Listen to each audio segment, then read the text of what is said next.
Hey guys, Sovereign here, welcome to a new video. So today I just want to share a coin I picked up from a local coin store and some of the points that we chatted about and some advice that he had for people in general. So in terms of the coin I picked up, I got this bullion sovereign. It is an 1880 and it is Young Victoria with the S mint mark for the Sydney Mint. So in terms of what we talked about the market in general. We talked about just favourite coins and things like that. So when I was there, actually the dealer had this, deep heat muscle rub, and you could smell it. And I said, "Oh, you hurt yourself?" He said, "Yeah, I hurt my back moving all this scrap silver he had," which is quite funny. That not that he hurt his back, but just when you're moving bags and bags of silver, compared to, say, a tube of sovereigns in your pocket, which you wouldn't even know were there, and they have the same value. But another thing we talked about was a couple of proof coins that he had in, and they were a bit like niche collectible ones. They weren't, proof sovereigns, for example. And he was just saying how, it's difficult for him because he can't really offer much more than spot for the coins, because he has to kind of sell them at bullion prices to move them on. People just aren't as interested. And whilst there is a market for them, it tends to be a bit smaller than, tubes of sovereigns you can sell all day. But these kind of coins, it just takes them a little bit longer to sell. So it's always worth thinking about your exit strategy. And I like to support the local coin stores when I can. It's not always easy for me being where I am. But when I do, it is, nice to call in and just, pick up some coins. So for a few reasons, really. For a selfish reason, it gives me more options when I come to sell. I can go in there and it's going to be a better price than the bigger dealers. But in terms of, supporting your local, it's good to do that in general. I like to do that with, various shops that I use rather than use big chains if possible.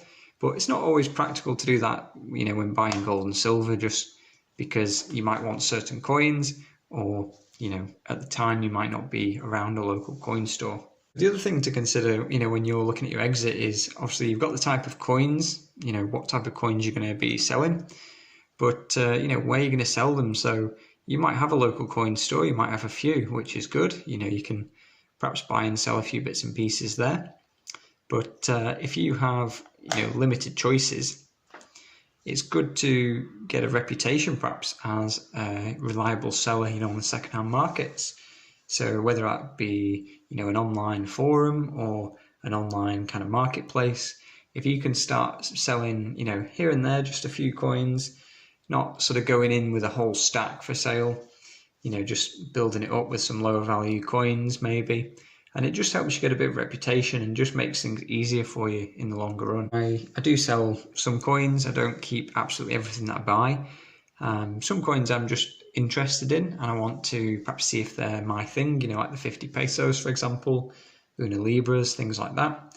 And I'll pick them up just because I'm curious. And, the world gold is quite popular. There's people who collect it and have some amazing looking collections. But I've tried a few of the Latin Monetary Union coins and, a few South American coins, and I just don't get that excited by it. I wouldn't pay more for it than just, standard bullion. And that's just me personally. Some people would, they want to collect, different sets and things like that. It is an obvious choice really in the UK, with the most liquid coin being the sovereign, the size of it, plus just the popularity and the tax benefits of it. It just makes it a bit of a no-brainer really. The other coins like the Britannia, they are popular again, but when I asked the coin shop owner, if it was just one coin, before I'd even finish the sentence, sovereigns, because they are just the best balance between the price, the premium, and the sort of buy-in point really, the price point. So whilst you've got the Britannias, which are similar, they do carry a little bit more of a premium to buy normally. And one thing you did notice recently is that even though the price had gone up, the market maybe wasn't too keen to pay these higher prices and higher premiums. So the premiums got squeezed a little bit.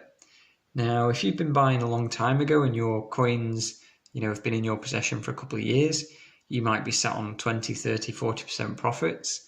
A couple of percent squeeze on your premiums, not going to be a big deal. But if you're a newer buyer perhaps and you are forced to sell in the shorter term, it might just cause you either to fail to break even, or it might just cause you a small loss. Either way, it might just be a little bit of a squeeze on your profits. So we always want to think about our profits and maximizing them if it's an investment. For me personally, the gold and silver is more a long-term savings, but I still want to do okay with it. It's not something I want to put money into and not get back, because then I would have been better off just holding cash, even with the inflation. So now the stack has kind of escalated a bit on what I originally expected. I do just want to make sure I keep it, a nice liquid stack that would be relatively easy to move if I had to. This sovereign is my 65th sovereign that I have. You haven't seen some of the ones before, depending on when the video comes out, but hope you enjoyed it, and you're going to see a good chunk of gold coming up soon.